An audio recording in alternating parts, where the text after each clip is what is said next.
Ni siku njema sana leo, tumekutana ili kuanza simulizi mpya, simulizi ya maisha ya Matayo. Hii ni moja kati ya simulizi nzuri sana kwa sababu imebeba uhalisia wa vitu vingi sana ambavyo tunakutana navyo katika maisha yetu ya kila siku. Matayo amepitia haya katika safari yake ya maisha na ameyaleta kwetu ili tuyasikie, kisha tujifunze kupitia kile ambacho alikipitia katika maisha yake. Nikukaribisha sana kuweza kuifuatilia simulizi hii, simulizi ya kweli ya maisha ya Matayo. Karibu sana, na nikukumbushe tu kwamba usisahau kusubscribe kisha bonyeza alama ya kengele ili uweze kujihakikishia kuwa mwanafamilia wa kudumu wa channel yetu.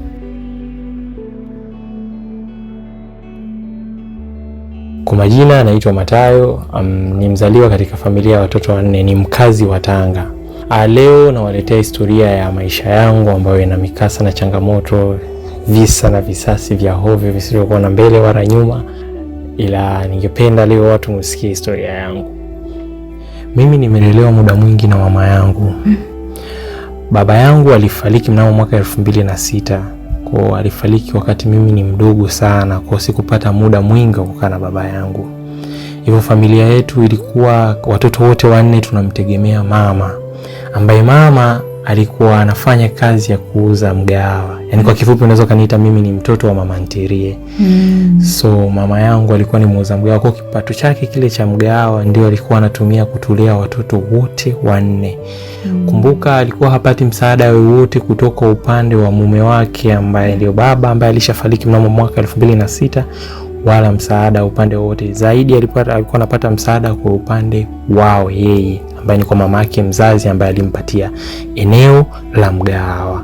So alitumia ule mgahawa wake kutulea watoto wanne, ambao tulikuwa watatu wa kiume na wa kike mmoja wa mwisho, last born, ambaye huyo ilikuwa ni kama jukumu letu. Mimi nilipoanza, ilitakiwa kuanza darasa la kwanza, ila kidogo mimi nilikuwa sipendi shule, kwa nilichelewa kuanza shule kwa sababu nilikuwa sipendi shule mimi mwenyewe wakati niko mtoto. Kwa nilikuwa nakimbiaga, sikuwa napenda. So nilichelewa kuanza darasa la kwanza, lakini mama yangu ana tabia moja, alikuwa hapendi kumshinikiza mtoto kufanya kitu chochote. Kwa kile ambacho unahitaji wewe kukifanya ndicho hicho ambacho atakuruhusu ukifanye. Kwa wakati anataka mimi niende shule, mimi nilivogoma, aliniacha na mimi nilichukua maamuzi ya kukimbia kwa bibi. Maana unajua wengi watu nakimbilia kwa bibi. Nilikimbilia kwa bibi upande wa baba, ambapo alikuwa hawatoi msaada yoyote kwa mama, ila mimi nilikimbilia kule ili nisianze shule. Nilichelewa kwanza, nilianza shule nikiwa na miaka 8, darasa la kwanza. So kabla ya hapo nyuma nilitaka kupelekwa nikiwa na miaka 6, nilikimbia nyumbani. Kwa hiyo ulivyokimbia huko walijua umekimbia kwa sababu hiyo, na kule ulipofika walikupokea kwa mikono miwili ama ilikuwaje? Upande wa bibi yangu wengi hawakuwa wamesoma, wale ambao wako upande wa bibi. Sio kwamba ni familia kubwa inayojiweza, hapana, ilikuwa ni shamba, ni kijijini. So nilivyoenda wale wengi kule hawakuwa wanapenda kwenda shule, so mimi nilienda nikaungana na wajukuu wengine niliowakuta kule. So hawakujali, hawakunioji sana, hawakuniuliza kwa nini nilienda. So kila mtu alikuwa busy na mambo yake. So alijua tu ni kama nimeenda kumtembelea na kumsalimia. So hakufuatilia wala hakujaji sana, akawa amenipokea. Na unajua watoto tunakuwa na uongo fulani. Nilifika nikadanganya, bibi nimekumisi, nimekuja kusalimia.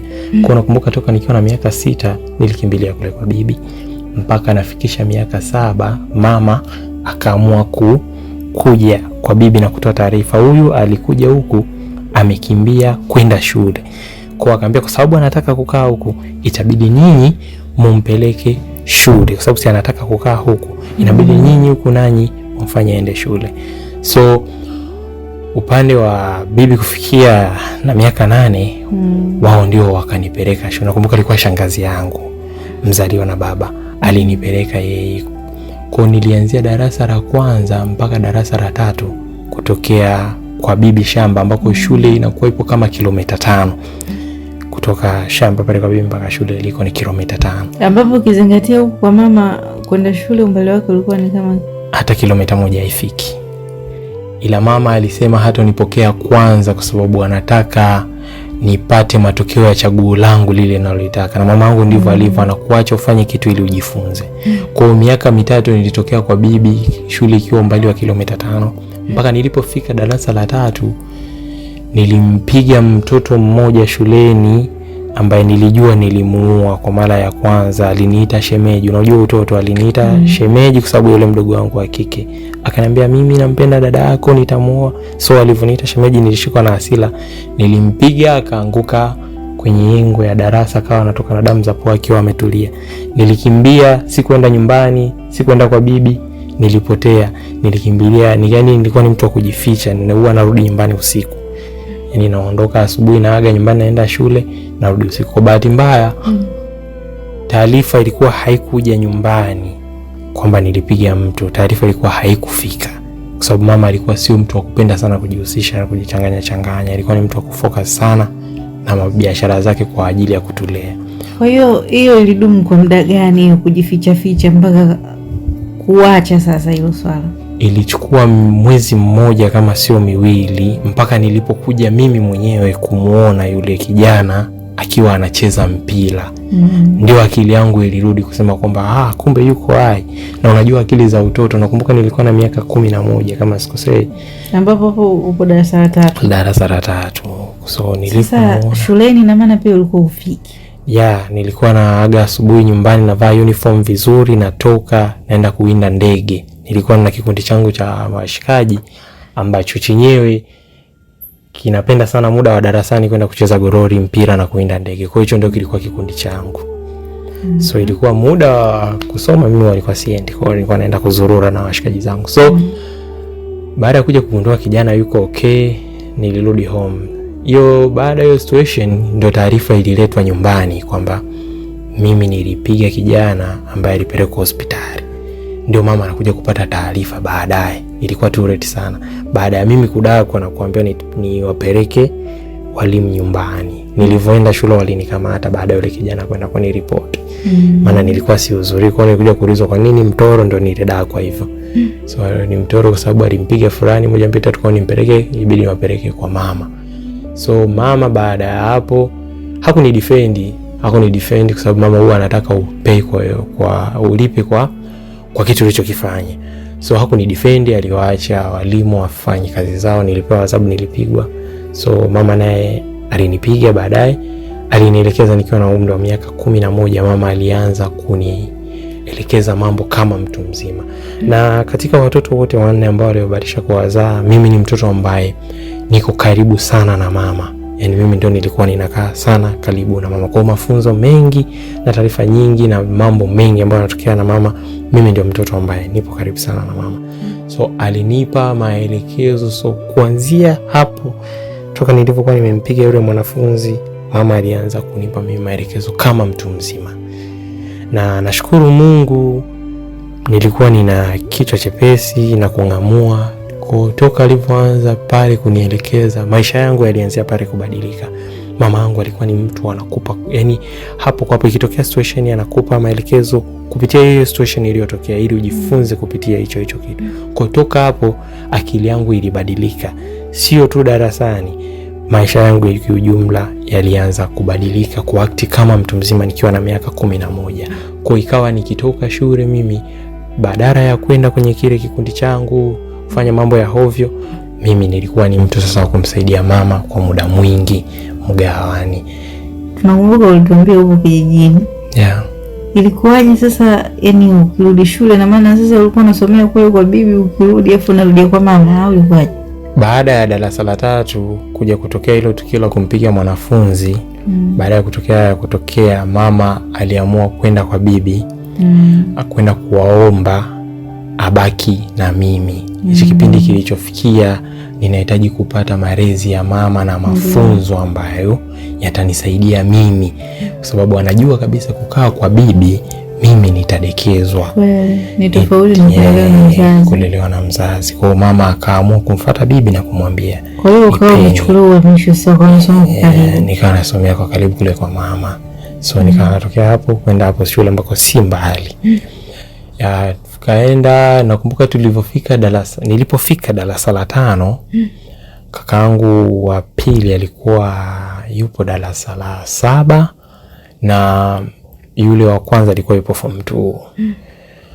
Mama akaeka nadhiri, akasema ikitokea nyinyi watatu wa kwanza wote mmefika sekondari, huyo watatu ambaye anazungumziwa ambaye atakuwa wa mwisho kwenye hilo group kufika sekondari alikuwa ni mimi sasa. Akasema ikitokea wewe ambaye ni watatu umefika sekondari wote, mimi Mungu hata akinichukua hakuna shida. Kwa mama aliweka nadhiri kama nitafika form 1 yani O level, hata akifariki kwake itakuwa hakuna shida, kwa sababu tayari at least familia yake itakuwa ipo katika ngazi fulani ya kujitambua ya elimu. At least wanaweza wakafanya maamuzi wakajisimamia wenyewe katika kila kitu. Kwa mama yangu fikia darasa la 5 aliweka nadhiri kama nitafika form 1 yeye hata akifariki hakuna shida. Mimi unajua utoto ule nao, afu mimi huwa siamini sana kipindi hicho katika kufa, yani siamini sana ninacho wakati huo. Lakini kwa mtoto nilikuwa naamini kwamba yule mtu ambaye anawapambania sana anawasaidia ni ngumu sana yeye kufariki, kwa sababu anakuwa ni kama kichwa. Unajua ule utoto sana. Yani huwa siamini kama mtu anaweza kuwa mtu anayewasaidia sana ni vipesi yeye kufariki. So sikumtilia sana maanani, huwa anacheka, japo niliweka maanani, niliweka moyoni mimi, ndio maana mpaka leo nayakumbuka. Kwa nilimsikiliza, lakini kipindi hicho sikuwa namwamini wala sikuwa namuelewa. Kwa nikaona na mama shamzoea hivyo. Kwa niko darasa la 5 pale, matokeo yangu shule nafanya vizuri, kila kitu kinaenda safi. Upande wa baba hakuna msaada kama kawaida unaotoka, mama anapambana na sisi as usual vile vile. Mwaka unaofuata wakati mimi naingia darasa la 6, yule kakaangu wa pili yeye akaingia form 1, kuna changamoto ilitokea. Jina lake liliuzwa. Faulu wake ulikuwa mkubwa, jina lake tulilitafuta hatukuliona. Tulipambana juu chini, maana mama ndoto yake ilikuwa ni watoto wake wapate kwenda sekondari. Haijalishi ni sekondari ya aina gani, kwa sababu maisha yetu sisi yalikuwa ya chini, ilikuwa ni duni. Kwa hakuwa anajali itakuwa ni sekondari ya aina gani. Kwa kaka yangu yeye alikuwa ni mwanafunzi pekee aliyefaulu shule ya kipaji. Alifaulu peke yake. Jina likawa limeuzwa, kwa jina lake lilikuwa halikuletwa. Tumejaribu kutafuta kila sehemu tukalikosa. Hapo ndio ilibidi kile kiburi cha maskini jeuri ilibidi kishuke, tuanze kuwatafuta ndugu watusaidie, wale wenye uwezo waingilie kati kwenye hili. Tumewaambia kweli hamjatusaidia sehemu yoyote, tunaomba kwenye hili mtusaidie. Kusema kweli mashallah ukoo wangu mimi kwenye hizi issue wako vizuri. Wanajiweza, wamesoma, ni wanajiweza na wapo kwenye system wengi vibaya mno. Kwa tulivyopeleka tu malalamiko, uwezi amini ndani ya wiki moja jina lilionekana. Ndani ya wiki moja. Baada ya jina kupatikana na kaka kuenda shule aliyochaguliwa, majanga mengine yanaamka mwaka huo. Kaka yangu wa kwanza ambaye yuko form 3 alilogwa na kuamua kusema hataki kuendelea na shule, ndio maamuzi yake. Na yuko vizuri, alipata division 1 wakati yupo form 2. National assessment ya form 2 alipata division 1 nikiwa form 3. Lakini anafika form 3 anasema mimi sitaki shule. Alilogwa, malaria pia alipanda kichwani, kwa alikuwa na matatizo back to back. Kwa ikawa ndio mwisho wa elimu wa kaka yangu ya kwanza, na kichwa chake pia kilikuwa kipo sawa from that day mpaka hivi ninavyoongea kichwa chake hakipo sawa. Yule wa pili bahati nzuri akatokea baba mkubwa akasema huyu namuombeni mimi nitamlea. Kwa baba mkubwa mmoja akamchukua yule kwa sababu amefaulu kwenda kipaji, afu kule aliko faulia yeye ndiko aliko, kwa akasema namuombeni huyu mimi nitamlea. Kwa mama akasema afadhali huyu wa kwanza nifanyaje, nimepokewa. Wakati huo mimi niko darasa la 6, yule wa kwanza ameshakata elimu kama hivyo kwa maamuzi ambayo aligoma. Walijaribu hadi mahakamani, kituoni kumpeleka polisi, lakini wapi, alitishwa kila aina ya vitisho, lakini maamuzi yake yalibaki pale pale kwamba mimi na elimu basi. Kwa hiyo ilikuwa ni kwa kakaangu wa kwanza ilikuwa imeisha kama hivyo. Bahati nzuri kaka wa pili, Mungu si asumani, tukapata msaada. Kwa hiyo nikabaki mimi na wa kike wa mwisho, tukabaki kwenye mikono ya mama. Hapo mama akaanza homa. Wakati mimi niko darasa la 6, mama akaanza kuumwa. Sasa kulingana na situation ambayo tulikuwa tunapitia, mama ilibidi aolewe tena kwa ndoa ya Kiislamu. Mamangu mimi alikuwa Mkristo. Alikuwa Mkristo toka tunazaliwa mpaka tunakuwa, mamangu ni Mkristo. Lakini wakati tunafika darasa la 6, mambo yalimuelemea, ilibidi aolewe ndoa ya Kiislamu ili apate mwenza wa kumsapoti, kusukuma gurudumu na sisi, kupambana na sisi. So wakati tunafika ile darasa la 6, ndio mama aliolewa ndoa ya Kiislamu. Haikuwa ndoa kubwa, ilikuwa ndoa ya kawaida, kwa sababu mama moyo wake pia ulikuwa haupendi kile kitu, lakini hana jinsi kulingana na hali halisi ya maisha tunayoishi. Kwa aliamua tu kuolewa. Kwa haikuwa ndoa kubwa ya hivyo, no, waliitwa tu upande wa mume watu kadhaa, upande wa mke watu kadhaa. Mimi nilikuwepo pale, ndio mtoto pekee ambaye niliwasili kwenye ndoa ya mama yangu.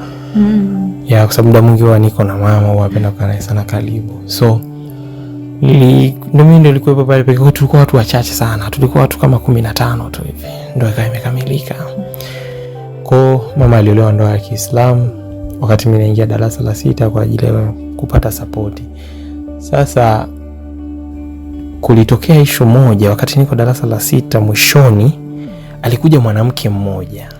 Nakumbuka ilikuwa kipindi cha likizo.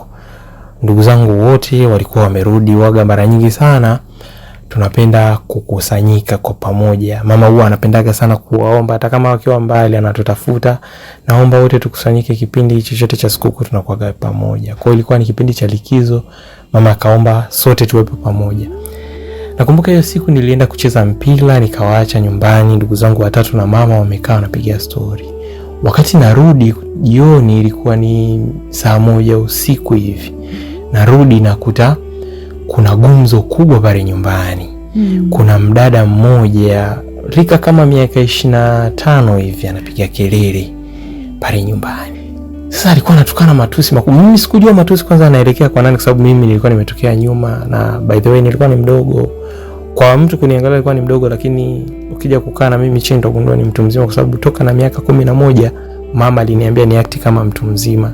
Alinipa majukumu na kuhudhuria vikao na mambo kibao ya kiutu uzima. Kwa hiyo mtu akiona anaweza kaniona ni mdogo, lakini nilikuwa nina act kama mtu mzima. So wakati ninatoka kucheza mpira nasikia makelele, mimi nilikuwa sijui kuna kitu gani kinaendelea. Nafika nakutana na mdada mwenye makamu yake 24 25 hivi anamtukana mama yangu. So wakati nakata kona, kwa sababu nilikuwa mgawa mama hapo kando kwa kando kuna uchochoro ambao unapakana na nyumba ya bibi mza mama ambapo ndio tulikuwa tunakaa. Wakati napita natokeza kwenye uchochoro, ni muone huyu anayetoa hilo gumzo hapo mbele ni nani. Na mkuta huyo binti bwana ameshika kiuno, anamtukana mama, anaongea maneno hayaeleweki. Yani wewe umeacha wanaume huko, umekuja kwa mwanaume wangu. Mimi sasa muda mwingi huwa nakaa na mama. Mimi najua yule mwanaume ndio alimfuata mama, akamtongoza, akakubaliana mpaka wakaoana. Hakusema kama ana mke. Sio nifahamu. Sasa mimi yale makelele yanatokea, yule dada mimi kilichonikwaza anamtukana mama. Nakumbuka wakati nilikuwa na umri wa miaka 15 kama sio 16. Mimi ukishamtukana mama yangu siangalii wewe ni nani, una umri gani. Yule dada alikuwa na miaka 25, ananizidi mimi kama umri wa miaka 10 hivi. Ila sikuangalia, nilitafuta kigongo kando, nilianza kumkumuta kama simtambui. Kwa bahati mbaya nzuri aliteleza, kulikuwa kuna matope, akaanguka chini, nilimgonga vibaya mno. Mama aliniacha kwanza nimfundishe adabu, alafu baadaye alivyoona nimezidi mpaka nataka anza kumtoa damu, mama ilibidi aje anitoe. Nilikuwa ni kama mbogo, nimevurugwa, nina hasira vibaya. Wakati huo kaka yangu wa kwanza, wa pili na mdogo wangu wa mwisho walikuwa wamekaa kando wanamwangalia mama akiwa anatukanwa na yule mdada. Mimi kitu sipendi ni kutukanwa kwa mama yangu. So nilivyotokea pale niliamka na vigongo, nilipiga ni kama yani nigonga vibaya mno, lakini mama baadaye alikuja akanitoa pale juu, akanifokea kwa sababu kulikuwa kuna watu washa kusanyika pale mtaani. Kuonekana mtoto mdogo napiga mtu mzima kama vile alikuwa anatukana. Kuna baadhi ya wazee wakaniambia umefanya vizuri, kwa sababu alikuwa anatukana matusi. Wengine wananiambia nilivyofanya sio vizuri, lakini kama unavyojua binadamu huwezi kuwanufaisha wote. Baadaye mama alikaa naye chini akamwambia, ulichofanya ni kizuri kunitetea, lakini siku nyingine usioe unaingilia vita yangu. Nikamwambia mama, pale inapobidi nitaiingilia. Huna cha kunifanya. Mama akaniambia usije ukaje ukaingilia vita yangu yote tena. Nikamwambia mama, mimi ndio nishafanya maamuzi ya maisha. Kwa hiyo ilikuwa ni kama nina msimamo hivyo zidi ya mama yangu. Yaani hiyo ni lazima kwangu iwe hivyo. Na ndio maana mimi kwenye watoto wote ni mtoto ambaye alikuwa siadhibiwi sana na mama, kwa sababu sio mtu wa kufanya makosa, sababu muda mwingi nipo naye karibu. So baada ya hapo nakumbuka kafika darasa la 7, endelea kila kitu kilikuwa kimeenda nomo kama kawaida. Kamkubwa ashaacha shule, yuko nyumbani anamsaidia mama kuchota maji, kwa sababu maji vijijini kwetu kama unavyojua yanasumbua, ni mpaka uende mbali kidogo kuyafuata au mabwawani huko. Kwa kidogo ikawa yeye yupo nyumbani kumskoti mama kwenye hizo harakati 1 2 3 za maji. Mimi nipo kama hivyo, natoka zangu shule narudi na mskoti, yule mwingine yupo zake shule, yule mdogo wa mwisho naye alikuwa darasa la 2 kipindi hicho. So mambo yalikuwa yanaenda vizuri kama kawaida. No, yule alikuwa darasa la 4, yule mdogo. Kumrazi alikuwa darasa la 4. So tunafika darasa la 7, yule mdogo wangu mimi yuko darasa la 5. Tunafanya mtihani vizuri, tunamaliza na faulu mkubwa kwa wanafunzi wa wavulana pale kwa shuleni kwetu. Mimi ndio nilikuwa na faulu mkubwa ambao hakuna mtu aliamini, kwa sababu mimi nilikuwa ni mtu napenda sana michezo. Ukiachilia mbali kweli nilikuwa natulia sana na mama kufanya mambo, mimi nilikuwa napenda sana michezo. Hakuna mtu alikuwa anaamini kama naweza nikapata ule ufaulu wa darasa la 7 hasa ulinganisha na kijiji chetu. So lakini bahati nzuri Mungu Sasmani ilikuwa na ufaulu mzuri wa jumla ya alama 200, ufaulu wa wanaume kati ya 250. So nilifaulu vizuri, nikachaguliwa kwenda sekondari. Siku matokeo yanatoka, nachaguliwa kwenda sekondari, mama homa ilianza kwa ukali mkubwa vibaya mno. Akaanza kuumwa, watu wakaanza kumzushia magonjwa ya kila aina, watu wakaanza kusema ana shida gani hivi na hivi, lakini ilibidi tuende hospitali. Tumepima kila kitu, mama alikuwa yupo clear. Lakini pale kwenye kile kijiji chetu kulikuwa kuna tamaduni au kuna tabia ya kurogana. Ukiona tu mtu amefanikiwa kitu hichi, labda amefanya kitu hichi, mambo yake yameenda vizuri, kulikuwa kuna tabia ya kurogana. Kwa hiyo tulijaribu kupima, cheki kila kitu kwa mama, afya yake. Hospitali tukienda ni kila kitu tunachopima ni negative, tunaambia yuko sawa, hana tatizo, yupo sawa, lakini yeye ni anaumwa vibaya. Baadaye ilikuja ikaamka, alikuwa na kifua. Kilikuwa mwanzoni cha kawaida, lakini baadaye kilikuwa ni kizito vibaya mno, kiliongezeka. So ikawa inaendelea hivyo. Nakumbuka mwaka uliokuwa unafuata ambao nilikuwa natakiwa kuanza form 1. Nakumbuka ilikuwa Januari 7. Nakumbuka ilikuwa Januari 7. Nilikuwa naenda kucheza mpira. Mama alikuwa yuko koridoni amelala. Alikuwa amelala kabisa anaumwa. Hapo anaumwa, alikuwa yuko mahututi, japo tunaenda hospitali tunampima ana tatizo lolote, hospitali anatuambia nenda naye nyumbani yuko sawa. Hiyo siku ndipo pale kwenye nyumba ya babu, alikuwa amelala chini, amelala kabisa anakoroma.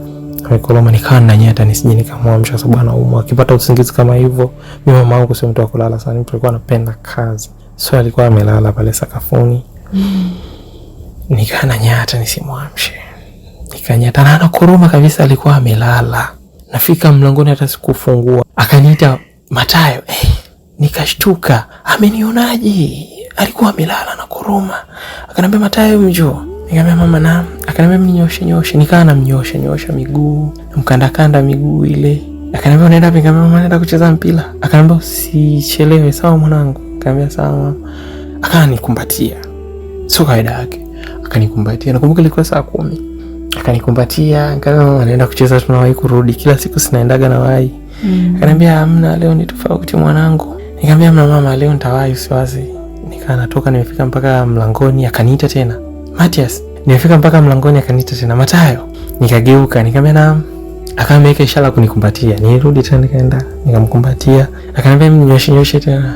Nikamnyosha tena miguu pale, nikamkanda, nikamfanyia masaji. Kama mama anachelewa, mimi ndio striker wa timu, nataka niwahi. Akaniambia sawa mwanangu, sema hakikisha unawahi kurudi, sawa? Nikamwambia basi sawa mama. Kabla hujaendelea, unajua hatujapata kusikia kuhusu huyu baba huyu. Yaani tangia baada ya ndoa ilikuwaje kuhusiana na familia? Je, alikuwa anaonyesha kujali familia sana. Na yule mwanamke pia, yule mwanamke baada ya kuja, mimi bana ni mtu napenda sana kuchimba sana. Nikiwa kuna issue yoyote imetokea kuhusu mimi, napenda sana kufuatilia mpaka nipate uhalisia wa mambo. Nilifuatilia bana, kumbe yule hakuwahi kuwa na ndoa naye, bali walizaa mtoto. Na mwanamke alikuwa na tabia za ajabu chafu za kuwa anatembea na vijana. Kwa yule mzee au babangu wa kambo hakuwa anapenda, kwa hakumuhitaji katika maisha yake, so aliachana naye. Na ukija upande wa baba kambo, kuhusu upande wa kujari, ni anajari vibaya mno, mpaka kuna muda alikuwa anajishtukia sana mimi ndio mtoto ambaye alikuwa ananijali sana, kwa sababu muda mwingi nilikuwa nipo na mama ambaye niko naye pia tuseme. So muda mwingi ukiwa karibu na mama ambaye mama anashinda na baba kambo, lazima wewe ndio utakuwa muda mwingi unaonekana. So upande wa kujali alikuwa anajali. Nakumbuka ndio mtu alikuja kunisaidia kununua baiskeli ya kuwa naendea shule, japo na yenyewe ilikuja kuleta changamoto upande wa familia yake, walihitaji. Ila upande tu wa kujali kwa anajali, mpaka kufikia tu kununulia baiskeli hivyo kwa ajili ya kusomea, kuendea shule, kusaidia kwenye kazi zake, kuchota maji na vitu vingine pale nyumbani. Kwani anajali. Na katika kipindi hiki cha ugonjwa wa mama alikuwa na participate kwa kiasi sana. Alienda hospitali, nakumbuka mama alitolewa akapelekwa hospitali ya wilaya. Baba Kambo ndo alienda akakalala naye huko siku 3 hospitali. Mama alilazwa, baba Kambo alikuwepo huko. Aliacha kazi zake zote akaenda kakaa naye. Malipo yote alifanya yeye, hakuna mtu yote alikuwa anachangia, yeye ndo alikuwa anatoa. Ikitokea emergency ambulance kwetu ilikuwa kidogo ni changamoto kijijini kwetu, alikuwa analipia. Kuna VIC vya unoa hizi alikuwa analipia yote nzima impeleke mama peke yake hospitali. Kwa alikuwa ana participate vizuri tu. So nakumbuka nikatoka nikaenda kucheza mpira. Nilirudi saa 12:30 hiyo siku. Niliwahi narudi saa 2 usiku. Kwa nilitimiza ahadi yangu kama nilivyomwambia mama nitawahi kurudi, lakini haikuwa kama ilivyotarajiwa. Nilirudi nilikuta tu umati wa watu umejaa nyumbani. Tunaweka nukta hapo katika sehemu ya kwanza ya simulizi ya kweli, simulizi ya Matayo. Ni kitu gani zaidi kitaendelea baada ya Matayo kurudi nyumbani kwao akitoka mpilani na kukuta watu wamejaa nyumbani kwao? Ni kitu gani hasa kimetokea nyumbani kwa kina Matayo? Nikukaribishe sana katika sehemu ya pili ya simulizi hii.